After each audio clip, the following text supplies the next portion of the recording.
16 तारीख को सचिन पायलट का जो एक बड़ा किसान सम्मेलन है, उससे कई सारे निशाने साधते नजर आएंगे सचिन पायलट राजस्थान की राजनीति में।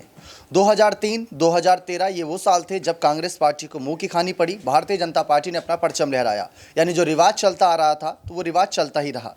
लेकिन 2023 में वो उम्मीद नहीं रहेगी कि कांग्रेस पार्टी फिर से उसी कंडीशन में नजर आए।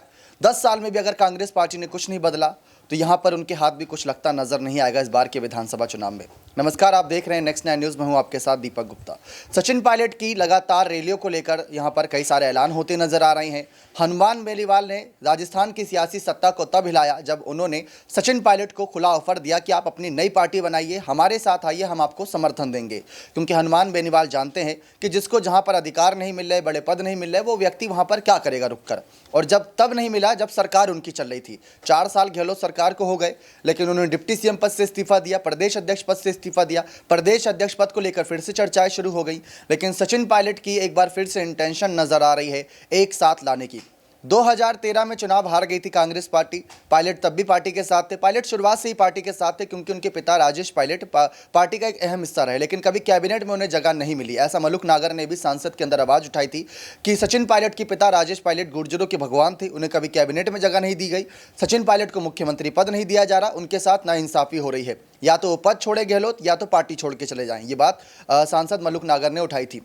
लेकिन इसके बाद सबसे बड़ी चर्चा तो 16 जनवरी को लेकर हो रही है कि सचिन पायलट के लगातार सम्मेलन को लेकर जो ऐलान हुआ है, पीएम मोदी भी आएंगे। पीएम मोदी का भी सम्मेलन का ऐलान किया गया है। गुर्जरों को साथ लाने के लिए पीएम मोदी करीब 17-18 विधानसभा सीटों पर एक साथ निशाना साधेंगे।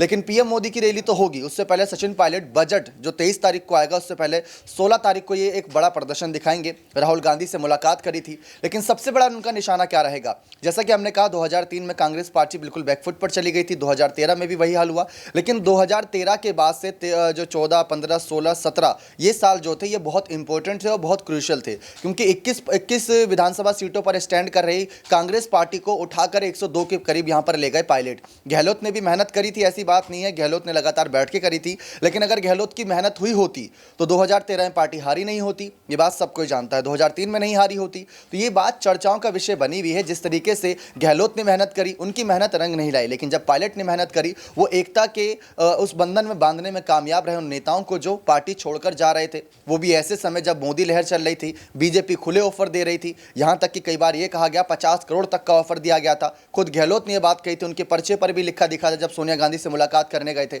तो सचिन पायलट को कांग्रेस पार्टी ने बिना जिम्मेदारी दिए ही बहुत बड़ी जिम्मेदारी दे दी है कि आप सबको एक साथ रखोगे, ये आपकी जिम्मेदारी है। खुद पायलट ने कितना अपमान का घूंट पिया। नाकारा, निकम्मा, गद्दार, धोखेबाज उनको आज भी कहा जाता है, बैठकों में कहा जाता है। अधिवेशन के दौरान उन्हें बोलने नहीं दिया जाता।